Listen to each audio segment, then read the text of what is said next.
Hello বন্ধুরা, আমি মাম্পি আর মাম্পির রন্ধনশালায় জানাই তোমাদের সকলকে স্বাগত।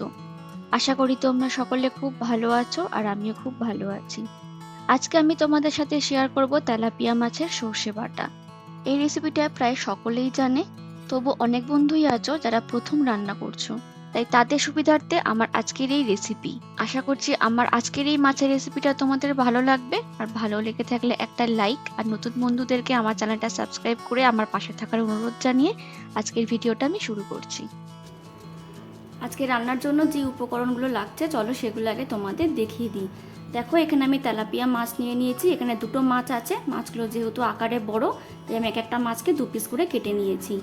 এখানে আছে পেঁয়াজ। এখানে দুটো মাঝারি সাইজের পেঁয়াজকে আমি একদম পাতলা পাতলা ঝিরিঝিরি করে কেটে নিয়েছি। এখানে একটা মাঝারি সাইজের টমেটোকে কেটে রেখেছি। এখানে আছে ধনে পাতা। এদিকে আছে নুন, হলুদ গুঁড়ো, কালো সর্ষে, কালো জিরে, আর আছে বেশ অনেকগুলো কাঁচা লঙ্কা। আজকের এই রান্না করতে আমাদের লাগবে সর্ষের তেল। তাহলে এই হচ্ছে আজকে রান্নার উপকরণ।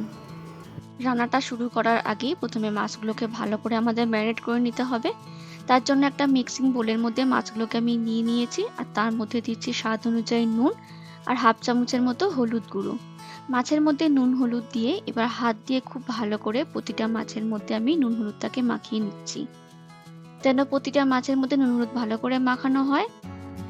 নুন হলুদ দিয়ে মাছগুলো ভালো করে ম্যারিনেট করা হয়ে গেলে এবার এটা পাশে রেখে দিয়ে একটা মশলা তৈরি করে নেব। তার জন্য একটা মিক্সিং জার নিয়ে নিয়েছি, আর তার মধ্যে দিয়ে দিচ্ছি কালো সর্ষে। আমি এখানে 2 চামচের মতো সর্ষে নিয়েছি, আর তারপর এর মধ্যে দিয়ে দিচ্ছি 4-5টা কাঁচা লঙ্কা। তবে অবশ্যই কিন্তু নিজেদের ঝালের প্রয়োজন বুঝে কাঁচা লঙ্কাটা ব্যবহার করতে হবে। আর সবশেষে এখানে দিচ্ছি সামান্য একটুখানি নুন। নুনটা দিলে সর্ষের মধ্যে কোনো তিতকুড়ি ভাব থাকবে না। তারপর এর মধ্যে সামান্য একটুখানি জল দিয়ে খুব ভালো করে এটার একটা মিহি পেস্ট তৈরি করে নেব। এবার ওভেনের ওপর মাছটাকে ভেজে নেওয়ার জন্য একটা কড়াই বা ফ্রাই প্যান বসিয়ে দিয়েছি। প্যানটা খুব ভালো করে গরম করে নিয়ে এখানে দিয়ে দিলাম সর্ষের তেল। তেলটাও যখন খুব ভালোভাবে গরম হয়ে যাবে একটু স্প্রেড করে নিয়ে এখানে এক এক করে প্রতিটা মাছ আমি তেলের মধ্যে দিয়ে ভেজে নেব। আমি সব কটা মাছই প্যানের মধ্যে দিয়ে ভেজে নিচ্ছি। যেহেতু প্যানটা ছড়ানো, তাই প্রতিটা মাছই কিন্তু একসঙ্গে ভাজা হয়ে যাবে। তবে তোমরা কিন্তু তোমাদের সুবিধা অনুযায়ী ব্যাচ ওয়াইজ 2-3টে করেও মাছ একসঙ্গে ভেজে নিতে পারো। 1-1.5 মিনিট মাছের একটা পিঠ ভাজা হয়ে গেলে আলতো হাতে মাছের অপর পিঠটাকে উল্টে দিয়ে 2 পিঠটি খুব ভালো করে ভেজে নিতে হবে।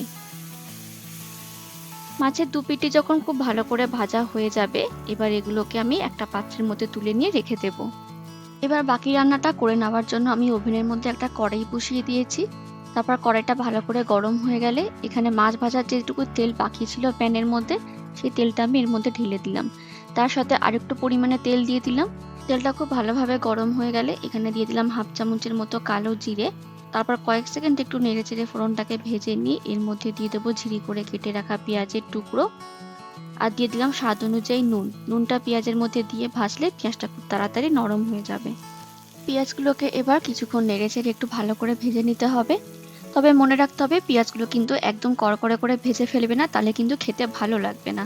3-4 মিনিট একটু হাই ফ্লেমে পেঁয়াজগুলোকে ভাজার পর দেখবে পেঁয়াজগুলো বেশ নরম নরম হয়ে গেছে। ঠিক সেই সময় অবধি ভেজে নিতে হবে। এইদিকে দেখো, পেঁয়াজগুলোকে আমি ভেজে নিয়েছি, আর দেখে নিশ্চয়ই বুঝতে পারছো ঠিক কতটা ভেজে নিতে হবে। পেঁয়াজগুলোর গায়ে একটা লালচে রং ধরা শুরু করেছে, আর বেশ কিন্তু নরম হয়ে গেছে, সেটা বোঝাই যাচ্ছে। এবার এখানে দিয়ে দেবো কেটে রাখা টমেটোর টুকরোগুলো, আর তার সাথে দিয়ে দেবো সামান্য একটুখানি হলুদ। টমেটো আর হলুদটা দিয়ে খুব ভালো করে নেড়েচেড়ে একটু মিশিয়ে নেব। নিয়ে 1 থেকে 1.5 মিনিট একটু রান্না করে নেব, ততক্ষণ না টমেটোটা একটু নরম হয়ে যাচ্ছে। এখানে বলে রাখি, যারা টমেটো অপছন্দ করো বা যাদের শারীরিক সমস্যা রয়েছে টমেটো খেলে, তারা কিন্তু টমেটোটাকে স্কিপ করতে পারো। টমেটোটা না দিলেও কিন্তু রান্নাটা এমনিই খুব ভালো লাগবে খেতে। এইদিকে দেখো, আমি আরও 2-2.5 মিনিটের মধ্যে একটু রান্না করে নিয়েছি। টমেটোগুলো কিন্তু একদম পুরো গলে যায়নি, আবার কিন্তু শক্ত শক্ত হয়নি। একটু নরম হয়ে যাওয়া পর্যন্ত রান্না করে নিতে হবে। তারপর এর মধ্যে দিয়ে দেবো আগে থেকে বেটে রাখা সর্ষেটা।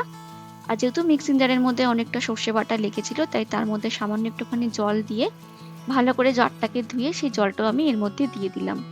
তবে এখানে আমি আরেকটুখানি জল অ্যাড করব, যেহেতু জলটা একটু পরিমাণে কম লাগছিল। জলটা দিয়ে আবারও খুব ভালো করে মিশিয়ে নিয়ে একটু ভালো করে ফুটিয়ে নেব। এখানে আর একটা ছোট টিপস দিয়ে রাখি, তোমাদের যারা সর্ষে খেলে গ্যাসের প্রবলেম হয় তারা কিন্তু সর্ষে বাটার পর ছাঁকনি দিয়ে কিন্তু একটু ছেঁকে নিতে পারো। তাতে কিন্তু গ্যাস বা অম্বল হবার সম্ভাবনা কিন্তু অনেকটাই কমে যায়। সমস্ত কিছু ভালো করে মিশিয়ে নিয়ে শেষে আমি এখানে 3-4টে চেরা কাঁচা লঙ্কা দিয়ে দিলাম। তারপর এদিকে খুব ভালো করে আমি সর্ষে বাটাটাকে ফুটিয়ে নিয়েছি। এবার এখানে নুনটা একটু চেক করে নেব। নুনটা একটু কম লাগছিল, তাই এখানে আমি আরো স্বাদ মতো একটু নুন অ্যাড করে দিলাম। নুনটা দিয়ে খুব ভালো করে সর্ষে বাটার মধ্যে আমি একটু মিশিয়ে নিচ্ছি। মেশানো হয়ে গেলে এবার এখানে দিয়ে দেবো আগে থেকে ভেজে রাখা মাছের টুকরোগুলো। এক এক করে সবকটা মাছের টুকরো আমি এই গ্রেভির মধ্যে দিয়ে দিচ্ছি। সব মাছগুলো গ্রেভির মধ্যে দেওয়া হয়ে গেলে এবার উপর থেকে ছড়িয়ে দিচ্ছি বেশ কিছুটা কুচানো ধনেপাতা। ধনেপাতাটা দিয়ে একটু আলতো হাতে খুন্তি দিয়ে ধনেপাতাগুলোকে ভালো করে গ্রেভির মধ্যে স্প্রেড করে দিলাম। সেই সঙ্গে মাছগুলোকেও সর্ষে বাটার মধ্যে একটু ডুবিয়ে ডুবিয়ে দিচ্ছি। তারপর এটাকে আমি 1 মিনিটের জন্য একটু ফুটিয়ে নেব। 1 মিনিটের মতো সময় নিয়ে গ্রেভিটাকে ভালো করে আমি ফুটিয়ে নিয়েছি। আমাদের আজকের রেসিপি তেলাপিয়া মাছের সর্ষে বাটা কিন্তু একদম তৈরি হয়ে গেছে। এবার এটাকে আমি নামিয়ে নেব। তাহলে তৈরি হয়ে গেল তেলাপিয়া মাছের ঝাল ঝাল সর্ষে বাটার রেসিপি। আর তোমরা যদি সর্ষে বাটার বেশি ঝাঁঝ খেতে পছন্দ করো তাহলে পরিবেশনের সময় উপর থেকে একটু কাঁচা সর্ষের তেল ছড়িয়ে দিতে পারো। তাহলে বন্ধুরা, আমার আজকের রেসিপি আশা করি তোমাদের ভালো লেগেছে। তাহলে আজকের মতো এখানেই শেষ করছি। দেখা হবে পরবর্তী কোনো একটা ভিডিওতে। ততক্ষণের জন্য টাটা।